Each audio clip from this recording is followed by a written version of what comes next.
Good morning दोस्तों। आज हम बीएड फर्स्ट ईयर के कुछ महत्वपूर्ण क्वेश्चन करेंगे जो परीक्षा में बार बार पूछे जाते हैं। तो आज सबसे पहले शुरुआत करेंगे Kohlberg theory of moral development. तो कोलबर्ग थ्योरी पढ़ने से पहले हमें पता होना चाहिए कि what is moral development. Kohlberg का नैतिक विकास का सिद्धांत क्या था, तो हम इसके बारे में अब चर्चा करेंगे। ये सोशल डेवलपमेंट से जुड़ा हुआ है। कुछ ऐसे सिद्धांत होते हैं जो हमें बताते हैं कि क्या सही है और क्या गलत, what is wrong what is right. Kohlberg ने अपनी थ्योरी में 72 वर्ष लिए थे, जिनकी एज 16 टू 70 ईयर के बीच में थी, जो सभी के सभी गोरे थे। इन्होंने बहुत सी स्टोरी सुनाई है जिसमें डेलिमा थी। डेलिमा मतलब होता है उलझन, जिसमें इंसान डिसीजन लेने में फंसेगा कि वह क्या करे, इधर जाए या उधर। उनमें से फेमस डेलिमा है हैंस डेलिमा। हैंस एक व्यक्ति था जिसकी पत्नी बहुत बीमार थी। उसको दवाइयाँ लेने के लिए एक केमिस्ट के पास जाना था। तो केमिस्ट वाला दवाइयाँ उसे ज़्यादा रेट में दे रहा था, तो उसके पास इतने पैसे नहीं थे। उसने सोचा क्यों ना चोरी कर ली जाए, तो इससे चोरी, और उसने क्या कर ली, चोरी कर ली। इसके आधार पर कोलबर्ग ने बच्चों से क्वेश्चन पूछे। सबसे पहले पूछा उसने कि जो हैंस ने किया क्या वो सही था। फिर इसके ऊपर बच्चों के अलग अलग जवाब आए। सबसे पहला, हैंस को चोरी नहीं करनी चाहिए थी क्योंकि चोरी करना लॉ ब्रेक करना होता है, यानी उसको सज़ा हो सकती है। जो सेकंड आंसर था कि चोरी करे और सिलेंडर कर दे। जो थर्ड क्वेश्चन था कि उसने सही किया क्योंकि शॉप वाला भी तो गलत कर रहा था ज़्यादा पैसे मांग कर। तो इसके आधार पर कोलबर्ग ने कुछ नैतिकता के सिद्धांत दिए, जो रीजनिंग के आधार पर 3 लेवल और 6 स्टेज में मोड डेवलपमेंट की है। सबसे पहले 3 लेवल, प्री कन्वेंशनल लेवल मतलब पूर्व परंपरागत। दूसरे की बात करें तो कॉन्वेंशनल मतलब परंपरागत। थर्ड की बात करें पोस्ट कन्वेंशनल मतलब उत्तर परंपरागत स्तर। इसके आधार पे मतलब 3 लेवल देती है और इनके आधार पर हर लेवल के दो दो पार्ट में डिवाइड करते हैं, मतलब दो दो स्टेज देती है। तो पहला जो अपना लेवल है प्री कॉन्वेंशनल पूर्व परंपरागत लेवल, तो उसमें बताया, तो उसमें 2 स्टेज दी गई। पहली ऑब्लिगेशन एंड प्लेसमेंट मतलब सजा व आज्ञा का स्तर। सजा व आज्ञा का स्तर क्यों दिया गया, क्योंकि बच्चे बच्चे आज्ञा का पालन इसलिए करेंगे ताकि सजा से बच सके। इसके ऊपर आपको खुद एक एग्जाम्पल सेट कर देना है अपने अकॉर्डिंग। सेकंड क्या, टिट फॉर टैट, जैसे को तैसा, कि ये मैं आपके लिए कह रहा हूँ तो मुझे क्या मिलेगा, मतलब जैसा करेगा वैसा आप भरेगा एक प्रकार से। इसके ऊपर भी आपको एक एग्जाम्पल सेट कर देना है। सेकंड लेवल की बात करें तो कॉन्वेंशनल लेवल मतलब परंपरागत स्तर। इसमें अगर बच्चे की एज की बात करें तो 10 ईयर्स के बाद वाले बच्चे आते हैं। इसमें सबसे पहले जो स्टेज दी गई, स्टेज ऑफ एप्रिसिएशन मतलब गुड गर्ल से गुड बॉयज़ के आधार पर। इसके अकॉर्डिंग अपने अकॉर्डिंग एक एग्जाम्पल सेट कर देना इसके अंदर भी। सेकंड की बात करें तो रूल लीगल ओरिएंटेशंस, कानून एक समान समान सभी के सभी क्या करेंगे, समान रूल को फॉलो करेंगे। अगर थर्ड की बात करूँ मैं, पोस्ट कॉन्वेंशनल्स मतलब उत्तर परंपरागत स्तर। इसमें जो एज थी बच्चों की 18+ मतलब अडल्ट सारे। तो इसमें ये भी 2 स्टेज के आधार पर डिवाइड की। पहले स्टेज थी स्टेज ऑफ सोशल कॉन्ट्रैक्ट, सामाजिक संहिता। इंडिविजुअल के कुछ रूल हैं, अगर इंडिविजुअल को कुछ रोल है, अगर उसमें लगे कि आपके राइट्स का हनन हो रहा है तो आप उसके खिलाफ आवाज़ उठा सकते हैं। अगर सेकंड की बात करें तो अपना यूनिवर्सल इंथेजम्स प्रिंसिपल स्टेज, सार्वभौमिक नैतिकता। इसमें ऐसे लोगों के लिए अपनी जान भी दाव लगा सकते हैं भाई। इसमें ऐसे लोग होते हैं जो अपने किसी के लिए, लोगों के लिए अपनी क्या कर सकते हैं, जान भी लगा सकते हैं, जैसे भगत सिंह, महात्मा गांधी इत्यादि। क्रिटिज्म, कोलबर्ग के सुसाइड कर लिया था, तो इसका जो निकला निचोड़ वो क्या निकला, gender biased, second culture biased, third संस्कृति के आधार पर नहीं। इस सिद्धांत को बिल्कुल बकवास बताया गया। तो अपना कोलबर्ग की थ्योरी इतने पे कंप्लीट होती है। तो हम अब इस की सेकंड बात करेंगे, media factor affecting on adolescence. जो अपना मीडिया मतलब क्या होता है, एक प्रकार से माध्यम, ठीक है। तो मेट्रो जो किशोर जो बच्चे हैं उनके ऊपर मीडिया का क्या प्रभाव पड़ता है। हम मीडिया वर्ड का प्रयोग आमतौर पर करते रहते हैं और इस वर्ड को दूसरे से भी सुनते हैं। अगर मैं मीनिंग ऑफ मीडिया की बात करूँ तो एक माध्यम होता है जिस भी माध्यम से हम कम्युनिकेशन कर सके, जानकारी जुटा सके और उस जानकारी को दूसरों तक पहुंचा सके, उसको मीडिया कहा जाता है। आज के टाइम में तकनीकी साधनों की जिस प्रकार बढ़ता जा रहा है, उसी से कम्युनिकेशन के माध्यम भी बढ़ गए हैं। पहले जहाँ कम्युनिकेशन के लिए समाचार पत्रों का यूज किया जाता था, आज उनकी जगह TV, radio, internet, mobile phones ने ले ली है। इस प्रकार से हमें मीडिया का नया रूप देखने के लिए मिला है, जिसके द्वारा शिक्षा को बहुत ही सरल बना दिया गया है। अगर मैं मीनिंग ऑफ मीडिया की बात करूँ, जब कम्युनिकेशन है तो किसी तकनीक माध्यम का यूज किया जाता है। जब कम्युनिकेशन होती है तो किसी तकनीक माध्यम का प्रयोग किया जाता है, तो वह मीडिया कहलाता है। कम्युनिकेशन मतलब बातों को पहुंचाना एक जगह से दूसरी जगह। मीडिया को कई अन्य नामों से भी जाना जाता है, माध्यम, जनमाध्यम, बहुमाध्यम के नाम से जाना जाता है। अगर सबसे पहले मैं मीडियम माध्यम की बात करूँ तो इसका प्रयोग कम्युनिकेशन हेतु किया जाता है, मतलब बातों को पहुंचाने हेतु। जन माध्यम की बात करूँ, मास मीडिया की बात करूँ, तो इस माध्यम में खबरों को जनता तक पहुंचाया या सुनना शामिल है। For example newspaper, radio, television etcetera. अगर बहुमाध्यम की बात करें, मल्टीमीडिया की बात करें, both are included communication and mass communication. Media को हमने 2 आधार पर बांटा है। पहली प्रिंट मीडिया, मुद्रित मीडिया। सेकंड की बात करें नॉन प्रिंटेड मीडिया, अमुद्रित मीडिया।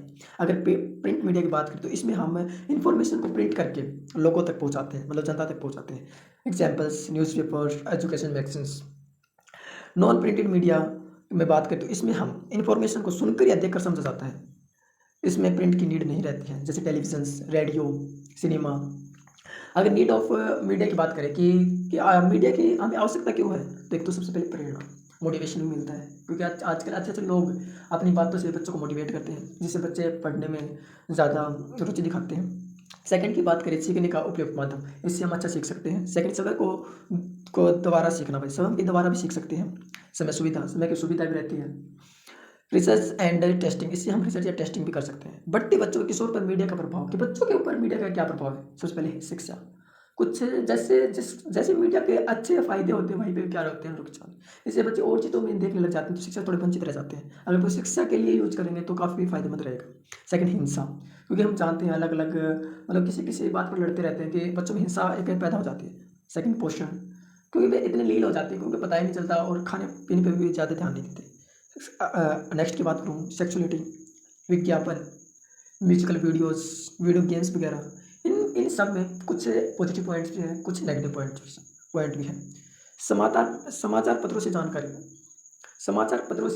आजकल कोई भी बच्चा कंपटीशन की तैयारी करता है तो करंट अफेयर के लिए न्यूज़पेपर पढ़ना पसंद करता है।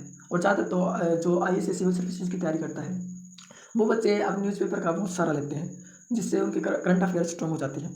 सेकंड, इंटरनेट का भी बहुत फ़ायदा है, क्योंकि ये तो एक मीडिया का ही माध्यम है। Application in use of media, application of, इसके बहुत से फ़ायदे हैं मीडिया के, उसके आधार पर। कैलकुलेशन क्या लिखना है इसका, कि जितने पॉजिटिव उतने नेगेटिव भी हैं। ये हम पर डिपेंड करता है कि हम किस तरह उसका प्रयोग करें। अगर हम मीडिया को अच्छे से प्रयोग करेंगे तो हमें अच्छा सीखने को मिलेगा। अगर हम अच्छे से नहीं करेंगे तो कुछ इसके नेगेटिव पॉइंट भी होंगे। तो इसके बाद हम थर्ड क्वेश्चन की ओर जाते हैं, जो काफ़ी बार एग्जाम में पूछा जाता है। Erikson psychosocial development theory, एस्कन्स का सिद्धांत बाल विकास के साथ प्रोटो के विकास में सहायक है। एरिक्सन ने सर्वप्रथम 8 स्तरीय मानव विकास का सिद्धांत 1950 में अपनी बुक चाइल्डहुड एंड सोसाइटी नामक पुस्तक से प्रकाशित किया। मानव सामाजिक शब्द एक्शन का प्रयोग किया गया शब्द है, जिसमें मनोविज्ञान का अर्थ है मन एंड समाज। सोशल से अभिप्राय है संबंध, रिलेशनशिप। एरिक्सन का विचार था कि मानव सामाजिक सिद्धांत विकास मनुष्य के जैविक स्वरूप प्रदान करता है, यह सभी व्यक्तियों में होता है। फ्रॉयड की बात, एरिक्सन ने भी इस बात पर बल दिया है कि व्यक्ति और व्यवहार जन्म के बाद न कि जन्म से पहले किस प्रकार प्रभावित होते हैं। करेक्टरिस्टिक्स ऑफ साइक्लोसोशल स्टेज, तो इसमें 3 स्टेज दी गई है। पहली, रिचुअलिटेशंस, कर्मकांडता। सेकंड, रिचुअल्स, कर्मकांड। थर्ड, रिचुअलिज्म्स, कर्मकांडवाद। तो सबसे पहले हम बात करेंगे रिचुअलिजेशंस, कर्मकांडता। समाज के व्यक्तियों के साथ सांस्कृतिक रूप से स्वीकार किए गए तरीके, जो हम समाज के साथ मिलकर जो तरीकों को अपनाते हैं एक प्रकार से। सेकंड, रिचुअलिज्म्स, कर्मकांडवाद, अपने ऊपर ध्यान केंद्रित करना, मतलब अपने ऊपर अपने आप को जानना एक प्रकार से। थर्ड की बात करें तो हम रिचुअल, कर्मकांड, वयस्क लोगों का समूह द्वारा आवृत्ति स्वरूप की मुख्य घटनाओं को सीखने के लिए। अगर इसे बात करें, एरिक्सन ने 8 स्टेज के बारे में बताया। सबसे पहले ट्रूथ वर्सेस मिसट्रस्ट, विश्वास बनाओ अविश्वास, जिसमें एज बताई गई है 0 से 2 वर्ष के बीच में। वर्च्यू मतलब होप, आशा, मतलब कोई भी उम्मीद एक प्रकार से। सेकंड की बात करें तो हम ऑटोनोमी वर्सेस सेम या डाउट, स्वायत्तता बनाओ लज्जा या शक, जिसमें एज 2 से लेकर 3 ईयर्स के बीच में बताया गया है, जिसका मेन मोटिव था विल पावर, इच्छा शक्ति, बच्चों के जागती इच्छा शक्ति जागती है। थर्ड बात, इनिटेटिव वर्सेस गिल्ट, पहल बनाओ वर्सेस दोषित। अगर एज की बात करें, इसमें 3 to 6 ईयर के बीच में बताया वर्च्यू, जिसका उद्देश्य या पर्पज जानना। अगर फोर्थ स्टेज की बात करें तो इंडस्ट्री वर्सेस इफ्रियोरिटी, परिश्रम बनाओ हीनता, जिसकी एज 6 to 12 ईयर्स के बीच में बताई है। वर्च्यू कॉम्पिटेंसी, समर्थता। अगर मैं फिफ्थ स्टेज की बात करूँ तो आइडेंटिफाई वर्सेस कन्फ्यूजन्स, पहचान बनाओ समानता, जिसमें एज 30 to 18 ईयर्स के बीच में बताई है। वर्च्यू कर्तव्यनिष्ठ, फेडलिटी। अगर मैं सिक्स स्टेज की बात करूँ तो एंटीमनी वर्सेस इजोलेशंस, आत्मनियता बनाओ अलगाव, जिसमें एज 80 to 36 ईयर्स बताई है। वर्च्यू लव, स्नेह, प्रेम। जेंटिलिटी वर्सेस सर्टिफिकेशन, जन्नात्मक बनाओ स्थिरता, जिसमें एज 36 टू 65 के ईयर्स के बीच में बताइए, जिसमें देखभाल करना वगैरह वगैरह आ जाता है। इंटीग्रिटी वर्सेज डिसिप्लिन, संपूर्णता बनाओ निराशा, जिसमें एज 65 ईयर्स के बाद ये बताइए। इसमें व्यक्ति को अपने द्वारा किए गए कार्यों की पुष्टि करता है कि उसने पूरी लाइफ में क्या किया क्या नहीं। तो जितने एरिकसन ने टोटल 8 स्टेज के अंदर इनको बताया, इसके आपको खुद एग्जाम्पल कोई ना कोई एग्जाम्पल सेट कर देना उसके अकॉर्डिंग। तो आगे हम बात करें इसकी मेट्स एंड टीमेट्स की बात। तो मेट्स ऑफ एरिक्सन थ्योरी, इसमें किशोरावस्था को बहुत महत्वपूर्ण बताया गया है। एरिक्सन की इस थ्योरी में जन्म से मृत्यु तक की मानव समाज की घटनाओं को शामिल किया गया है, जो अपने आप में एक विशिष्टता है। अगर मैं डीमेरिट्स की बात करूँ इसमें, तो कुछ आलोचनाओं के अनुसार एरिक्सन ने पीरियड के व्यक्तियों के सिद्धांत का सरलीकरण किया है, कुछ नहीं। एरिक्सन ने आवश्यकताओं से अधिक आशावादी दृष्टिकोण अपनाया है। तो ये अपने एरिक्सन थ्योरी यहीं पे कंप्लीट होती है। तो इसके बाद हम शुरुआत करते हैं ग्रोथ एंड डेवलपमेंट, बढ़ती एवं विकास। एक टीचर के लिए बढ़ती और विकास के बारे में जानना बहुत ही महत्वपूर्ण होता है। वृद्धि का अर्थ होता है मानव के शरीर के अंगों का विकास, जैसे शरीर आकार, भार में वृद्धि। इस प्रकार की वृद्धि में व्यक्तियों को मांसपेशियों की वृद्धि भी शामिल है।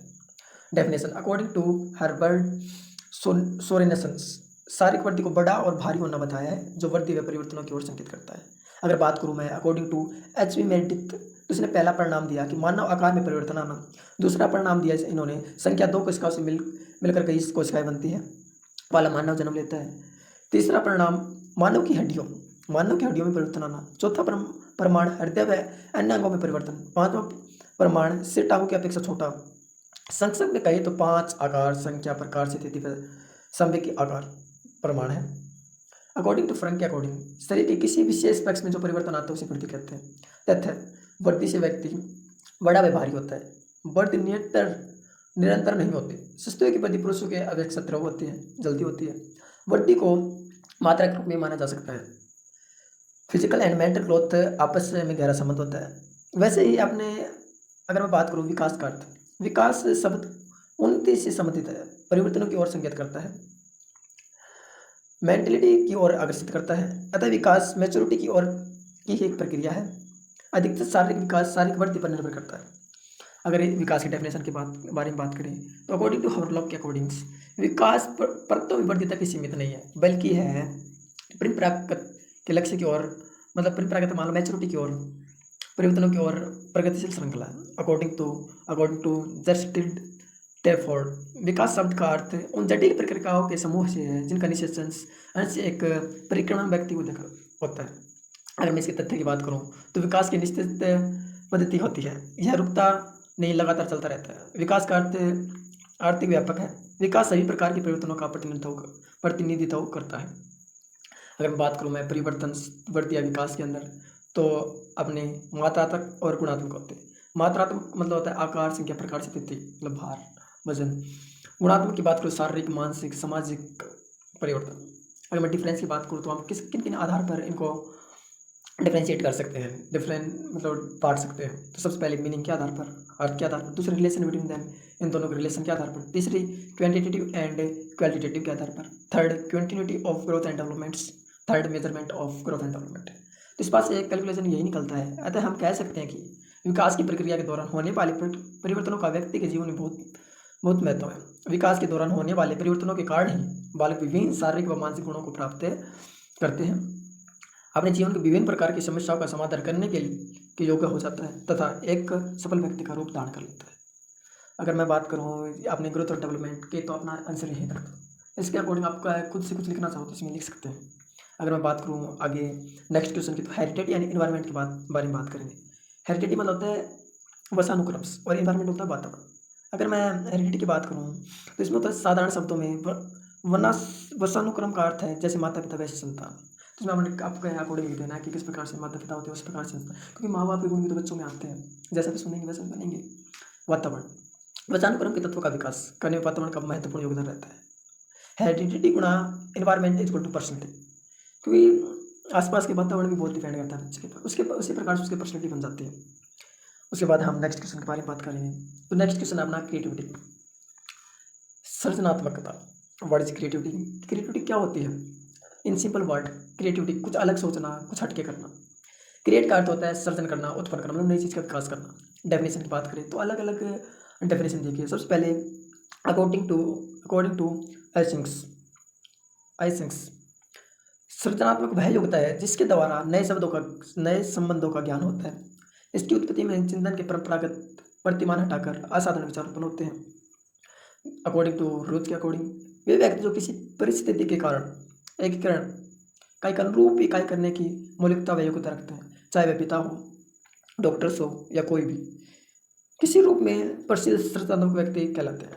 अकॉर्डिंग टू स्टेंगर्स सृजनात्मक से भाव में किसी अन्य वस्तु का उत्पादन करना है। एलिमेंट अगर मैं बात करूँ क्रिएटिविटी का एलिमेंट, सबसे पहले नवीनता, सेकंड की बात करूँ मैं विस्तारण, थर्ड की बात करूँ प्रवाह, फोर्थ की बात करूँ रचनात्मक, नेक्स्ट की बात करूँ अपनी अफसानी चिंतन, डाइवर्जेंट थिंकिंग्स, अगर नेक्स्ट की बात करूँ मैं फ्लेक्सिबिलिटी मतलब लचीलापन। अगर इनको मैं सीक्वेंस के अंदर क्रिएटिविटी को अगर मैं सीक्वेंस के अंदर देखूँ, सबसे पहला आता है अपना तैयारी, दूसरा उद्भावन, तीसरा एलिमिनेशंस, फोर्थ की बात करूँ मैं तो सत्यापन मतलब वेरिफिकेशन। तो फर्स्ट में बात करूँ कुछ भी कर लेंगे उसकी प्रिपरेशन करेंगे।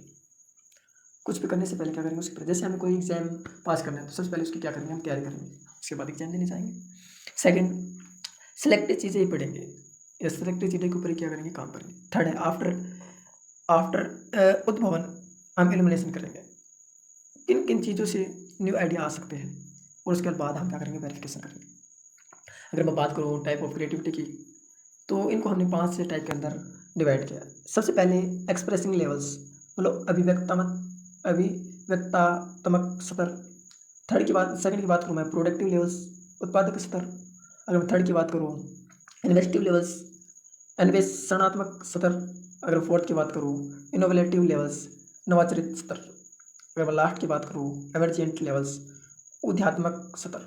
तो सबसे पहले हम इनके बारे में अलग अलग पढ़ेंगे। तो सबसे पहले एक्सप्रेसिंग लेवल्स अभिव्यक्तात्मक स्तर, ये क्रिएटिविटी को लोवेस्ट लेवल होते हैं जिसके निम्न स्तर वे कहते हैं, बिना किसी क्वालिटेटिव ओरिजिनली प्रकट किया जाना। सेकंड की बात करें हम प्रोडक्टिव लेवल उत्पादक स्तर, प्रोडक्ट मीन्स उत्पन्न करना, बच्चा किसी भी चीज़ में कुछ उत्पन्न करता है, कुछ कुछ पूछता रहता है। थर्ड की बात करें हम इन्वेंटिव लेवल्स अन्वेषणात्मक स्तर, पुरानी चीज़ों से नई चीज़ों को इन्वेस्ट करना, example waste material waste, example Chandigarh rock garden. अगर फोर्थ की बात करें हम नवाचारित स्तर मतलब हाई लेवल उच्च स्तर मूर्त वस्तुओं से। इमिग्रेंट स्तर में बात करें हम हाईएस्ट लेवल उच्चतम स्तर, तो अमूर्त वस्तुओं का अर्थ है। How to develop creativity among childrens, हम बच्चों किस प्रकार से मतलब क्रिएटिविटी उत्पन्न कर सकते हैं। सबसे पहले फ्रीडम ऑफ थॉट मतलब विचारों को सोचने की शक्ति, मतलब मुफ्त करते प्रकार से विचार किस प्रकार से सोच सकते हैं। Encouraging flexibility and original thinking, next की बात करूँ removal of fear and hesitations, development of healthy habit, development of divergent thinkings और प्रॉपर कैरिकुलम्स।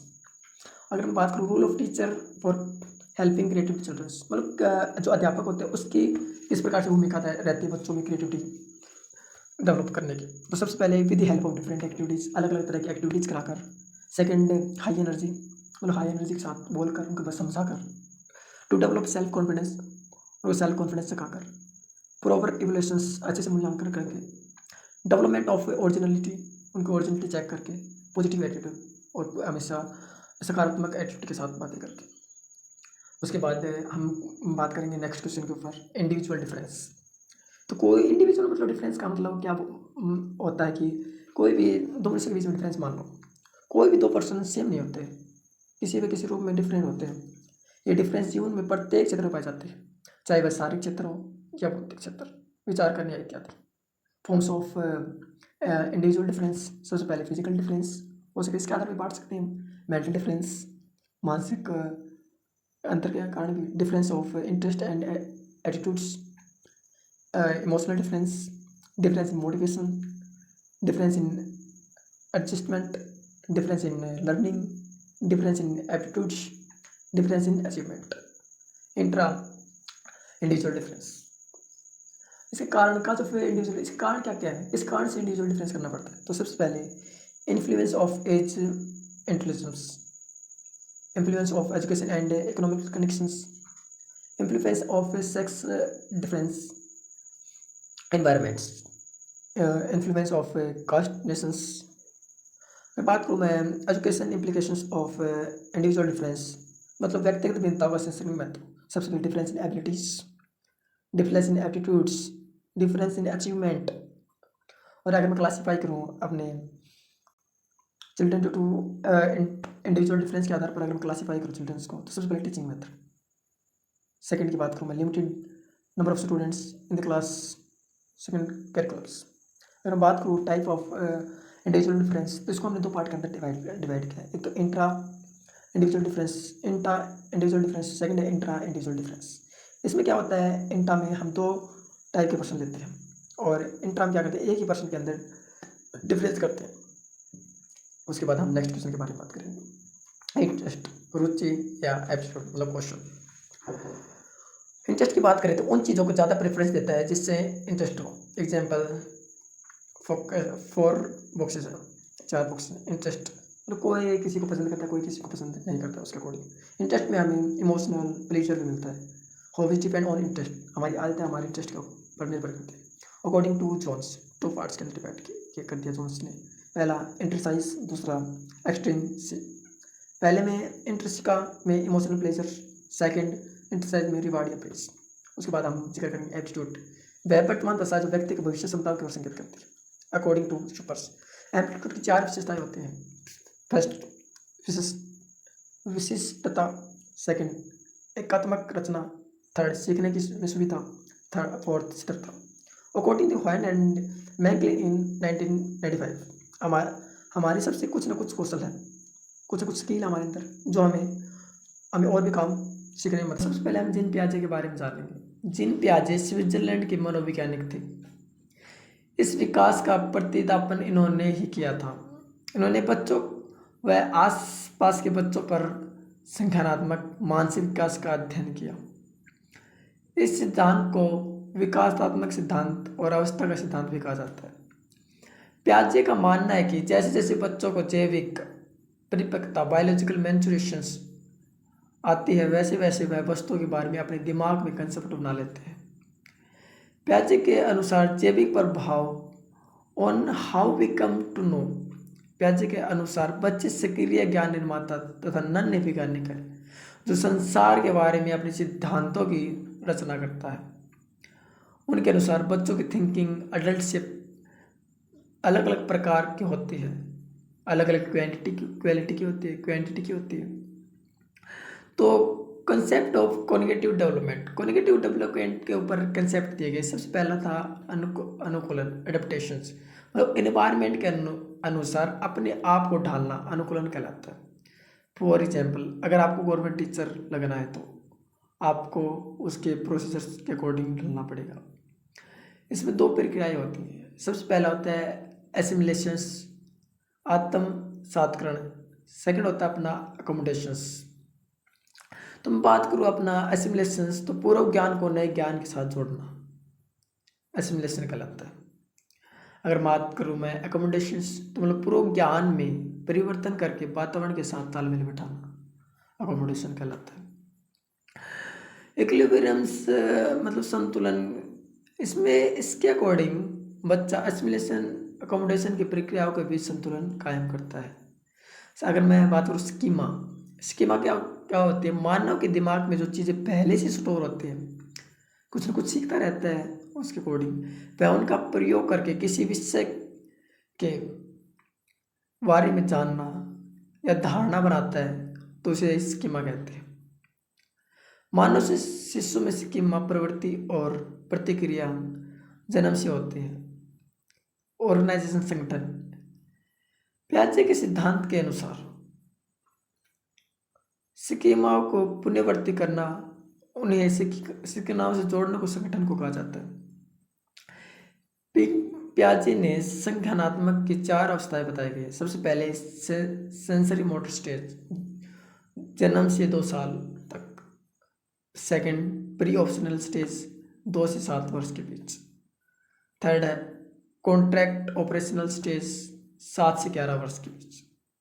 फोर्थ फॉर्मेटल ऑपरेशनल स्टेज, 11 से 15 वर्ष के बीच में। तो सेंसरी मोटर स्टेज में क्या बताया, इस अवस्था में बच्चा अपनी ज्ञानेंद्रियों के माध्यम से सीखता है। इसमें ऑब्जेक्ट परफॉर्मेंस का गुण आ जाता है, यानी बच्चा अपने दिमाग में वस्तुओं को छाप बनाता है, शुरू कर देता है। जैसे आप ए लिखेंगे तो ए की छाप बना देना एक प्रकार से, वह छिपी हुई वस्तुओं का भी ढूंढ लेता है। सेकंड है अपनी प्री ऑपरेशनल स्टेज, जो 2 से 7 वर्ष के बीच में होती है।